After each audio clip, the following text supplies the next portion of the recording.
নমস্কার প্রিয় বিয়ার, আপনারা দেখছেন খবর তরঙ্গ। বাংলাদেশে ইউনূস সরকার গড়ার পর ভারতের সঙ্গে কূটনৈতিক সম্পর্ক টানাপোড়েন চলছে। সেই সঙ্গে ভারত বিরোধিতা বাংলাদেশে মাথাচাড়া দিয়েছে। সরকারের উপদেষ্টা সমন্বয়ক থেকে ধরে বাংলাদেশের সাধারণ মানুষ ভারতীয়তার জিগির তুলছে, কিন্তু ভারত সেসবকে পাত্তা দিচ্ছে না। ভারত নিজেদের বাজেটে বাংলাদেশের জন্য বরাদ্দ এখনও বজায় রেখেছে। শেখ হাসিনার আমলে যে বরাদ্দ ছিল সেটাই এবারও রয়েছে, অর্থাৎ বাংলাদেশের এরকম ভারত বিরোধিতা নিয়ে তেমন পাত্তা দিচ্ছে না। আসলেই বাংলাদেশকে না শত্রু ভাবা যায় না বন্ধু ভাবা যায়, কিন্তু সহানুভূতি এবং মানবতার সঙ্গে অবশ্যই ভাবা যায়। বন্ধুত্ব হতে গেলে, শত্রুতা করতে গেলে সমানে সমানে হতে হয়।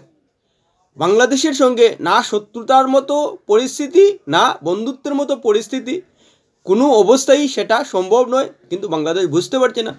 গত কয়েক বছর ধরে আমরা দেখতে পেয়েছি কানাডার সঙ্গে ভারতের কূটনৈতিক টানাপোড়েন চলছে, আমেরিকার সঙ্গে বাইডেনের আমলে কূটনৈতিক টানাপোড়েন চলছে, কিন্তু এখন ট্রাম্প আসায় ভারতের সঙ্গে বন্ধুত্বের সম্পর্ক গাঢ় হচ্ছে। সেই সঙ্গে চীনের সঙ্গে ভারতের সমানে সমানে টক্কর চলছে। অর্থাৎ যদি আপনি বিশ্ব রাজনীতি দেখেন, বিশ্ব কূটনীতি দেখেন, তাহলে দেখবেন যে চীন, ভারত, আমেরিকা, কানাডা, ব্রিটেন, এইসব দেশ, রাশিয়া, এইসব দেশ সমানে সমানে টক্কর দিচ্ছে শত্রুতা এবং বন্ধুত্বের ক্ষেত্রে।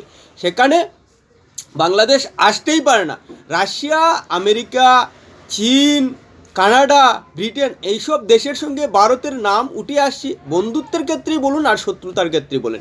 কিন্তু সহানুভূতি এবং মানবতা দেখানোর ক্ষেত্রে যে কোনো দেশকেই করা যায়, সেখানে বন্ধুত্ব আর শত্রুতার প্রয়োজন হয় না।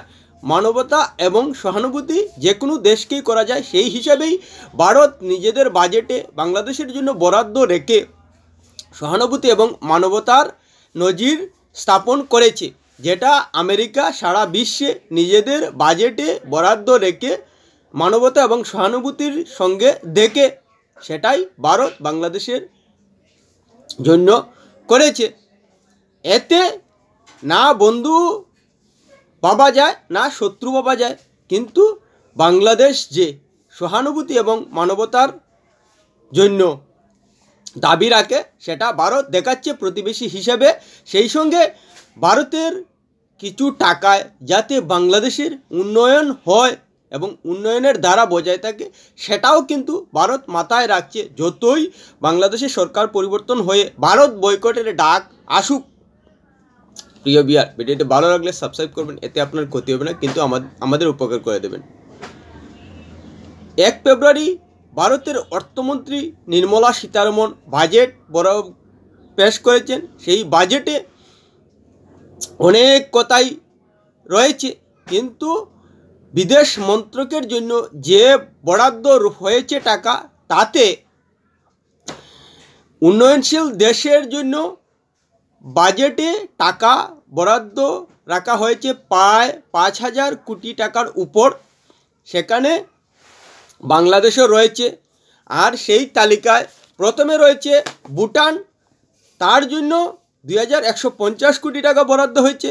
এরপর রয়েছে আফগানিস্তান, 100 কোটি টাকা বরাদ্দ হয়েছে। বাংলাদেশ রয়েছে 3 নম্বর স্থানে, বরাদ্দ হয়েছে 120 কোটি টাকা, যেটা হাসিনার আমলেও বরাদ্দ ছিল। এবার ইউনূস সরকার ভারত বিরোধিতা করলেও বরাদ্দ কমানো হয়নি। সেই সঙ্গে নেপাল, এরপর 700 কোটি টাকা বরাদ্দ হয়েছে, শ্রীলঙ্কার জন্য 300 কোটি টাকা, মালদ্বীপের জন্য 600 কোটি টাকা, মায়ানমারের জন্য 350 কোটি টাকা, মঙ্গোলিয়ার জন্য 5 কোটি টাকা, আফ্রিকান দেশগুলোর জন্য 225 কোটি টাকা, ইউরেশিয়ান দেশগুলোর জন্য 40 কোটি টাকা, ল্যাটিন আমেরিকার দেশগুলোর জন্য 60 কোটি টাকা এবং অন্যান্য উন্নয়নশীল দেশগুলোর জন্য 125 কোটি টাকা বরাদ্দ হয়েছে। এই হলো হিসাব। অর্থাৎ ভারতের টাকায় যাতে অন্যান্য উন্নয়নশীল দেশগুলো নিজেদের পরিকাঠামো সহ উন্নয়নের প্রকল্প চালু রাখতে পারে, তার জন্য বরাদ্দ করা হয়েছে। আর এসব বিশ্বের নানা উন্নত দেশগুলো এভাবে বরাদ্দ করে, কিন্তু আমরা দেখতে পারি যে আমেরিকা এবং সুইজারল্যান্ড বাংলাদেশের জন্য টাকা দেওয়া বন্ধ করে দিয়েছে 3 মাসের জন্য, কিন্তু ভারত এখনও বাংলাদেশের জন্য বরাদ্দ জারি রেখেছে। অথচ বাংলাদেশে আমেরিকাও নয়, সুইজারল্যান্ড নয়, ভারতের বিরুদ্ধে লাগাতার বিরোধিতা করে যাচ্ছে, বয়কট করে যাচ্ছে। কিন্তু ভারত এখনও সেভাবে বাংলাদেশকে সেই চোখে দেখে না, কারণ বাংলাদেশকে সহানুভূতি এবং মানবতার চোখেই দেখে, শত্রুতা এবং বন্ধুর মতো দেখে না। কারণ বাংলাদেশকে বন্ধু এবং শত্রু ভাবা যায় না। ভারতের শত্রু বা বন্ধু হবে কানাডা, রাশিয়া, আমেরিকা, ব্রিটেন, তারা বন্ধু বা শত্রু হবে। বাংলাদেশ হতে পারে না, কারণ বাংলাদেশের সেই যোগ্যতা নেই, পরিষ্কার বলে দিচ্ছি। যদিও বাংলাদেশ লম্পজম্প করে যাচ্ছে শেখ হাসিনাকে প্রত্যর্পণের ক্ষেত্রে, এমনকি হিন্দি নির্যাতন চালাচ্ছে ভারত লাগাতার প্রতিবাদ করা সত্ত্বেও, সেই সঙ্গে সীমান্তে অশান্তি, সীমান্তে ফসল চুরি করে নিচ্ছে, বিএসএফকে চোখ রাঙানি দিচ্ছে, ভারতের জমি দখল করার হুমকি দিচ্ছে, সন্ত্রাস পাঠাচ্ছে, ভারতের বিরুদ্ধে অন্যায় দুষ চাপাচ্ছে, ভুল খবর প্রচার বলে গুজব ছড়াচ্ছে, ভারতকে বয়কট করছে। কিন্তু কি দেখতে পেলাম যে এবারের বাজেটেও বাংলাদেশের জন্য বরাদ্দ হয়েছে।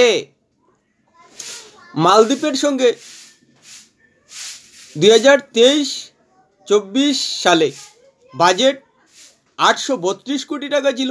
তারপর 2024-25 সালে বরাদ্দ কমিয়ে দেওয়া হয়েছিল, 400 কোটির আশেপাশে ছিল। তারপর এবার 600 কোটি টাকা। কারণ মালদ্বীপের বর্তমান প্রেসিডেন্ট মুজ্জু ভারতের সঙ্গে একসময় সম্পর্ক খারাপ করলেও এখন সম্পর্ক ভালো করার চেষ্টা করে যাচ্ছেন এবং বারবার ভারত সফরে এসে নিজের ভুল শুধরে নিচ্ছেন। যার কারণেই মালদ্বীপের জন্য বাজেটে এবার বাড়ল বরাদ্দ।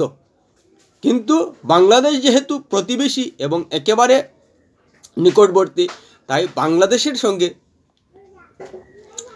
যাতে স্ট্র্যাটেজিক সম্পর্কটা নষ্ট না হয়, সেই জন্যই ভারত নিজেদের বাজেটে বরাদ্দ রেখেছে বাংলাদেশের জন্য।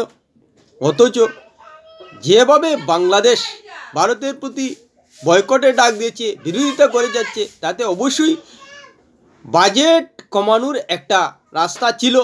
কিন্তু না, ভারত সেই রাস্তায় যায়নি, কারণ বাংলাদেশকে সবসময় ভারত সহানুভূতি এবং মানবতার চোখে দেখছে। এবার কি বলবেন বাংলাদেশের মানুষ?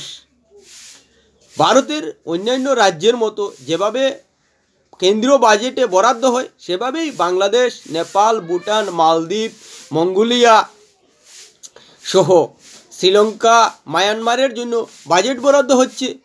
অর্থাৎ ভারতের কেন্দ্রীয় সরকার ভারতের অন্যান্য রাজ্যকে যেভাবে সহানুভূতি এবং মানবতার চোখে দেখে, সেইভাবেই বাংলাদেশ, নেপাল, মায়ানমার, ভুটান দেখছে। কিন্তু বাংলাদেশ, নেপাল, ভুটান, মায়ানমার কিন্তু ভারতকে ট্যাক্স দিচ্ছে না, বরং যেভাবে ভারতের বাজেটে বরাদ্দ হচ্ছে, তাতে বাংলাদেশ, নেপাল, মায়ানমার, শ্রীলঙ্কা, ভুটান সহ দেশগুলোর কৃতজ্ঞ থাকা উচিত যে ভারতের কেন্দ্র সরকারকে কোনো ধরনের কর দিচ্ছে না সেই সব দেশের বাসিন্দারা, কিন্তু ভারত সেই সব দেশের জন্য বাজেট বরাদ্দ করছে। কি বলবেন বাংলাদেশের তথাকথিত সেই সব ভারত বয়কটকারী, সেই সব ভারত বিদ্বেষী মানুষগুলো? পারবেন যে আমাদের টাকার প্রয়োজন নেই, ভারতের সাহায্যের প্রয়োজন নেই, চাল, ডাল, পেঁয়াজ, আলু এসবের বলুন না। যদি এতই ভারত বয়কট, ভারত বিরোধিতার লম্পজম্প থেকে থাকে, পারবেন? চলতেই পারবেন না, এমন পরিস্থিতি রয়েছে বাংলাদেশে। এসব অযথা লম্পজম্প করে ভারতের সঙ্গে না শত্রুতা করতে পারবেন, না বন্ধুত্ব করতে পারবেন, কিন্তু মাঝপথে দেশের মানুষকে অসহায় করে দিবেন। এখন আকাশ ছোঁয়া মূল্যে বাংলাদেশের মানুষ হাহাকার করছেন। আপনারা নিজেরাই বুঝতে পারছেন না দেশের মানুষ ভারতের সঙ্গে শত্রুতা করে কষ্ট ভোগ করছেন। দেশের মানুষের কথা চিন্তা করছেন না। ভারতের সঙ্গে বিরোধিতা করে ভারতকে বয়কট করে ভারতের কিছু ক্ষতি করতে পারবে না, কোনো ক্ষতি হবে না, এক বিন্দু ক্ষতি হবে না। ক্ষতি হবে বাংলাদেশের মানুষের। আসলে আপনারা নিজেরাই নিজেদের দেশের মানুষকে সহানুভূতি মানবতার চোখে দেখেন না। কারণ আপনারা ভারতের বিরুদ্ধে বিরোধিতা করলে, বয়কট করলে বাংলাদেশের মানুষের যে কষ্ট হবে, যন্ত্রণা ভোগ করতে হবে, সেটা বুঝতে পারেন না, শুধু ভারত বিদ্বেষী মানসিকতার কারণে। আর এটাই হচ্ছে, যার কারণে ইউনিশ সরকারকে বেড বসিয়ে বাংলাদেশের মানুষের উপর করের বোঝা চাপাতে বাধ্য হচ্ছেন। যদি ভারতের সঙ্গে সম্পর্ক ভালো থাকতো তাহলে এই পরিস্থিতি আজকে দেখা দিত না। আমেরিকা যেভাবে 3 মাসের জন্য বাংলাদেশে অনুদান বন্ধ করে দিয়েছে, সেটাও সম্ভবত হতো না যদি ভারতের সঙ্গে এভাবে কূটনৈতিক সম্পর্ক নষ্ট না করতো বাংলাদেশ। সুইজারল্যান্ড টাকা বন্ধ করতো না যদি ভারতের সঙ্গে সম্পর্ক ভালো রাখতো বাংলাদেশ। এতে কি হবে? ভারত তো রপ্তানি করে, ভারতের চাল ডাল আলু পেঁয়াজ যদি বাংলাদেশে না যায় সেগুলো হিমঘরে থাকবে, কেউ নষ্ট হবে না, বরং অন্যান্য উন্নয়নশীল দেশগুলোতে ভারত যোগান দিতে পারবে। বরং আর যদি ধরেই নিলাম তর্কের খাতিরে চাল ডাল আলু পেঁয়াজ বাংলাদেশকে সরবরাহ করছে না, কিন্তু এসব পর্যাপ্ত পরিমাণে ভারতে থাকবে, অন্ততপক্ষে ভারতের মানুষের খাওয়া দাওয়ার ক্ষেত্রে কষ্ট হবে না। কিন্তু বাংলাদেশে না গেলে বাংলাদেশের মানুষের খাওয়া দাওয়ার ক্ষেত্রে সমস্যা হবে। সেই যুক্তিটা আপনারা শুধু নিজেদের ভারত বিদ্বেষী মানসিকতার কারণে বুঝতে পারেন না। আর ভারত ছাড়া যদি এসব প্রয়োজনীয় নিত্য সামগ্রী অন্যান্য দেশ থেকে আনেন, সে আশেপাশে থাকুক চীন, বাংলাদেশ, পাকিস্তান বা অন্যান্য যে কোনো রাষ্ট্র, দাম বেশি পড়বে, ভারতের মতো সস্তায় পাবেন না। বাংলাদেশ পাকিস্তানের সঙ্গে সম্পর্ক করার চেষ্টা করছে। পাকিস্তান কি বাংলাদেশের জন্য নিজেদের বাজেটে এভাবে বরাদ্দ রাখবে? আরে বাংলাদেশের থেকেও পাকিস্তানের আর্থিক অবস্থা খারাপ, তারা কি রাখবে বাংলাদেশের জন্য বাজেট বরাদ্দ? চীন কি রাখছে? না, চীন ব্যবসায়ী আগ্রাসনী একটা দেশ, সে ব্যবসাটাই বুঝে, আর্থিক বৃদ্ধি শুধু নিজের দেশের জন্যই বুঝে।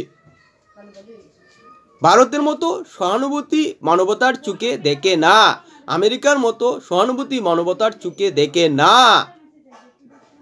এজন্যই বাংলাদেশের জন্য ভারত নিজেদের বাজেটে 120 কোটি টাকা বরাদ্দ করেছে। এবার কি বলবেন বাংলাদেশের তথাকথিত ভারত বিরোধী, ভারত বয়কটকারী মানুষগুলো? বলুন কিছু। যদি সত্যিকার অর্থে স্বাভিমান থেকে থাকে তাহলে বাংলাদেশ নিজেদের বাজেটে ভারতের জন্য বরাদ্দ করিয়ে দেখাক না। যদি সত্যি সমানে সমানে টক্কর দিতে চায়, সমানে সমানে বন্ধুত্ব করতে চায়, সমানে সমানে শত্রুতা করতে চায়, বাংলাদেশের বাজেটে ক্ষমতা থাকলে ভারতের জন্য বরাদ্দ করে দেখা আছে সেই ক্ষমতা। বাংলাদেশের যতটুকু ক্ষমতা আছে সেই ক্ষমতার মধ্যে থাকা উচিত, না হলে বিশ্ব হাসাহাসি করবে। প্রিয় বিয়ার, ভিডিওটি ভালো লাগলে লাইক শেয়ার কমেন্ট করবে।